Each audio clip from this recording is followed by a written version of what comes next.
नमस्कार दोस्तों, बहुत बहुत स्वागत है आप सभी का एक बार फिर से डेली नाउ 121 में। और मैं हूं संदीप ताल। आप देखना शुरू कर चुके हैं डेली नाउ 121। विकासशील इंसान पार्टी के अध्यक्ष मुकेश सहनी इन दिनों बिहार चुनाव की तैयारियों को लेकर पूरे बिहार में भ्रमण कर रहे हैं, जगह जगह रैली सम्मेलन कर रहे हैं। और इस दौरान उन्होंने एक बड़ा बयान दिया। उन्होंने कहा कि बिहार में जो 10% निषाद अगर एकजुट हो जाए और वीआईपी को वोट करे तो उनके लिए न केवल डिप्टी सीएम का पद बल्कि सीएम की कुर्सी भी असंभव नहीं है। यानी कि डिप्टी सीएम का पद छोड़िए, सीएम का पद भी मिल सकता है अगर जो 10% निषाद है वो वीआईपी को पूरी तरह वोट करे। उन्होंने कहा कि पिछले चुनाव में वीआईपी ने 4 सीटें जीती थी, तब वो मंत्री बने थे, और अगर इस बार 40 सीटें जीती तो डिप्टी सीएम बनेंगे, और अगर और अच्छा प्रदर्शन रहा तो सीएम भी बन सकते हैं। तो अब मुकेश सहनी ये समझ चुके हैं कि निषाद अगर एकजुट होकर उनको वोट करता है, उनकी पार्टी को वोट करता है, तो वो बिहार की सियासत में बहुत बड़ा ओहदा हासिल कर सकते हैं और निषाद समाज का कल्याण कर सकते हैं।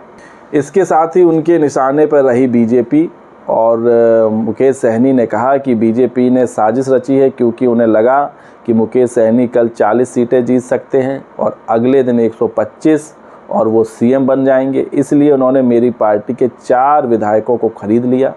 मुकेश सहनी ने कहा कि आगामी चुनाव में हमारा लक्ष्य 40 सीटें जीतना है, और इसके लिए उन्होंने सभी कार्यकर्ताओं नेताओं को तन मन धन से चुनाव की तैयारी में लग जाने की अपील की। साथ ही वोटर से भी अपील की कि वो वीआईपी को वोट करें। उन्होंने कहा कि आरजेडी के तेजस्वी यादव के नेतृत्व में महागठबंधन चुनाव लड़ेगा। एक बात और जो उन्होंने बड़ी कही वो ये कि आरजेडी वीआईपी को बिहार में कांग्रेस के समर्थन की ज़रूरत है, क्योंकि जब 2029 का लोकसभा चुनाव होगा तो देश की सबसे पुरानी पार्टी को उनकी ज़रूरत पड़ेगी। और उनकी इस टिप्पणी पर एनडीए नेताओं और कांग्रेस की तरफ से भी रिएक्शन आया। दरअसल आप देख रहे होंगे महागठबंधन में इन दिनों जो कांग्रेस है वो एक अलग ही ट्रैक पर जा रही है।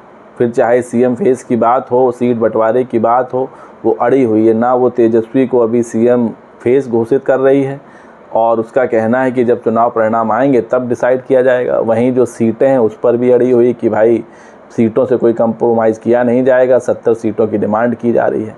तो मुकेश सहनी ने ये याद दिलाया कि अभी विधानसभा चुनाव चल रहा है और महागठबंधन का नेतृत्व तेजस्वी यादव के हाथ में है, तो उनको सपोर्ट करिए। और क्योंकि हमको भी आपकी ज़रूरत है, क्योंकि अभी बिहार का चुनाव है, लेकिन जब विधानसभा के बाद 2029 में लोकसभा का चुनाव होगा तब आपको हमारी ज़रूरत पड़ेगी। तो मजबूरियाँ और ज़रूरत दोनों की है, इसलिए आपसी समन्वय के साथ काम किया जाए और महागठबंधन में किसी तरह की रार और फूट ना पड़े, इसका भी ख्याल रखा जाए। वहीं जो एनडीए है वो भी भड़काने में पीछे नहीं है। जेडीयू के नेता कह रहे हैं कि भाई महागठबंधन में जो मुकेश सहनी है वो खुद को नंबर 2 का नेता बता रहे हैं तेजस्वी के बाद, और जो वाम दल हैं और कांग्रेस हैं वो चुप हैं।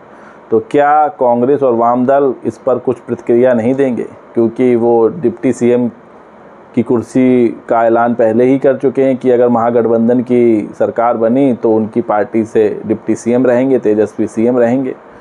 तो जो महागठबंधन के सहयोगी दल हैं कांग्रेस और वाम दल, उनको भड़काने की कोशिश भी बीजेपी कर रही है और एनडीए के नेता कर रहे हैं। वो ये बता रहे हैं कि देखिए, विकासशील इंसान पार्टी जो है वो आपसे बड़ी पार्टी अपने को बता रही है। कांग्रेस देश की सबसे पुरानी पार्टी है। लेफ्ट दल पिछले चुनाव में 16 सीटें जीते थे, और जो 4 सीटें जीते थे मुकेश सहनी, वो खुद को नंबर 2 का नेता बता रहे हैं महागठबंधन में।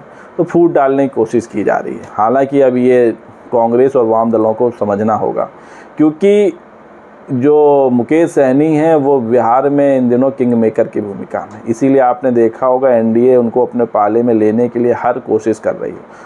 और फिर चाहे एनडीए या महागठबंधन, इसमें अगर कोई नए वोटर जोड़ेगा, नई सीटें जीतेंगी, तो वो मुकेश सहनी ही जिता सकते हैं। अब आप सोचिए कि अगर महागठबंधन के साथ मुकेश सहनी रहते हैं और निषाद वोट बैंक जिसका दावा 10% किया जा रहा है, अगर उसमें से 7-8% भी महागठबंधन के साथ जाता है, तो आप समझ लीजिए कितने वोटर जुड़ेंगे और कितनी सीटों में इजाफा हो सकता है।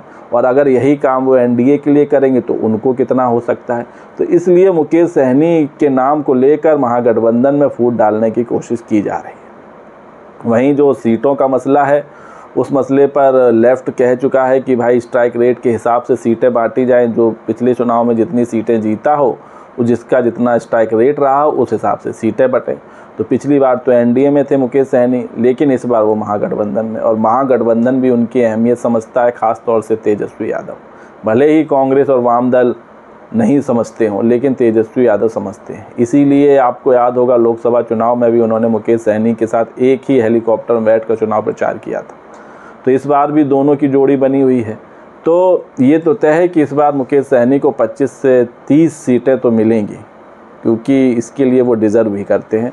और जिस हिसाब से वो कोशिश कर रहे हैं, प्रयास कर रहे हैं, चुनावी रैलियां कर रहे हैं, उससे लग रहा है कि इस बार निषाद समाज उन्हीं के साथ है। और निषाद का वोट बैंक अगर महागठबंधन के पाले में आया, जो करीब 10% है, तो आप मान लीजिए कि जो वोट शेयर तेजस्वी यादव की पार्टी का करीब 30 से 32% है, उसमें अगर 8-9% और जुड़ता है तो सीधे 40 से 42 पहुँच जाएगा।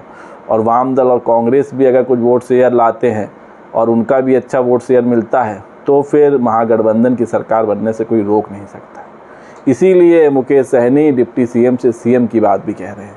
तो दोस्तों, आपको क्या लगता है, क्या मुकेश सहनी आने वाले समय में डिप्टी सीएम से सीएम भी बन सकते हैं, जिस तरह की वो पॉलिटिक्स कर रहे हैं? अपनी राय कमेंट्स करके दें। वीडियो पसंद आया हो तो चैनल को लाइक और सब्सक्राइब करना ना भूलें। तब तक के लिए नमस्कार।